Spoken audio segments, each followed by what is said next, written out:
back, and we have another vendor here, local gentleman, Skip Bertrand, and he has a new product. It's a frog, and there's been a lot of lately a lot of different frogs hitting the market, but this is just a really cool product. Skip, why don't you tell us a little bit about it? All right, thank you.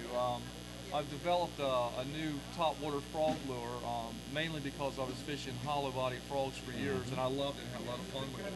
But they were filling up with water and sinking on me, and I had to squeeze them all the time, or they were starting to develop cracks, and the weights would fall out of the bottom, that kind of thing. So to resolve that myself, I started making my own lure just for the fun of it, to try to take care of those issues. And I was catching so many bass on them and putting videos in YouTube. The guys were telling me they wanted to buy it. Where do they buy my thing? So then I started making them and selling them, and that's where I am now. It's developed up to where now I've got it consistent, so I can sell it. That is fantastic, really fantastic. Now, the bodies are typically all in black? Yeah. Right now, the only color is black. I see. I call it Death Dealer Black. Nice. I like it. And skirt colors now. You have different skirt colors. Approximately how many different colors do you have? Right now I have about 10 different combinations of skirt colors. Nice. And I'm adding more all the time. I have about 10 or 20 more colors I'm adding to the mix right now. That is fantastic. Yeah. I put the orange in so it would show up a little bit on that is on the camera. That is fantastic.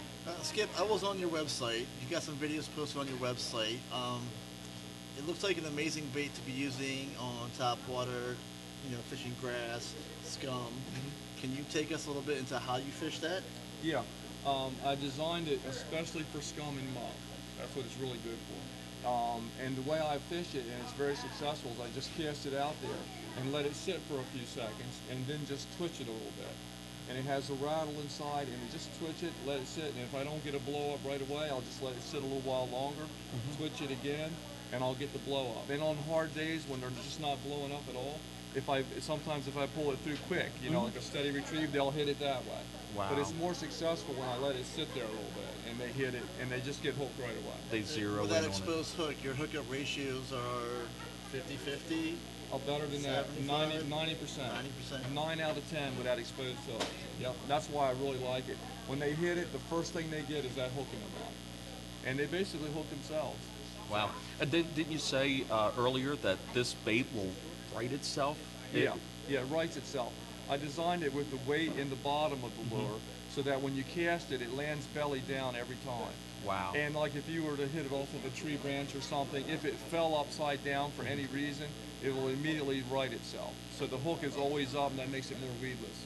Fantastic. That is really fantastic. I had some other questions, but they're probably proprietary in nature, so maybe I'll ask them after when the camera's off. Thanks but a lot. Fantastic. That is really fantastic. Your website, can you give us your website name for everybody watching? I have a website, clatterdrat.com, and I also have a YouTube channel, Bloodknot 101. So I post all my videos on YouTube I actually show how I make the lure. It's on there. I actually build the lure right in front of the, for YouTubers. And I show all the fishing videos on YouTube. And then on my website, you can order it if you want. Wow. Excellent. That is fantastic. Nice. Definitely so. Folks, I mean, this is great. I mean, seriously, in Delaware and the Eastern Shore of Maryland, we have Ryan Abbey that did a variation of a chatterbait, myself with a whack-a-worm tool and scent and whatnot.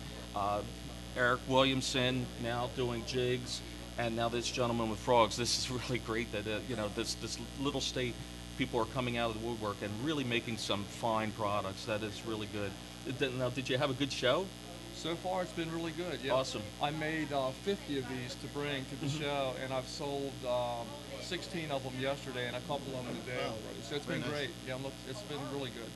Wow, fantastic. Well, we're holding up Dave Perego from going fishing, so folks, I hope you did come out and check out the show. This was the first annual. We really hope that people come out and support it next year and the year after and the year after. And again, seeing local inventors, merchants. So we've had a great time here today. Stay with the Rundown. We'll be doing more shows in the future. And thanks for coming out. Dave, thanks for being here. Thank you. Thanks a lot, Thank guys. you very much. Nice to meet you. Thank you. Good job. Thank you.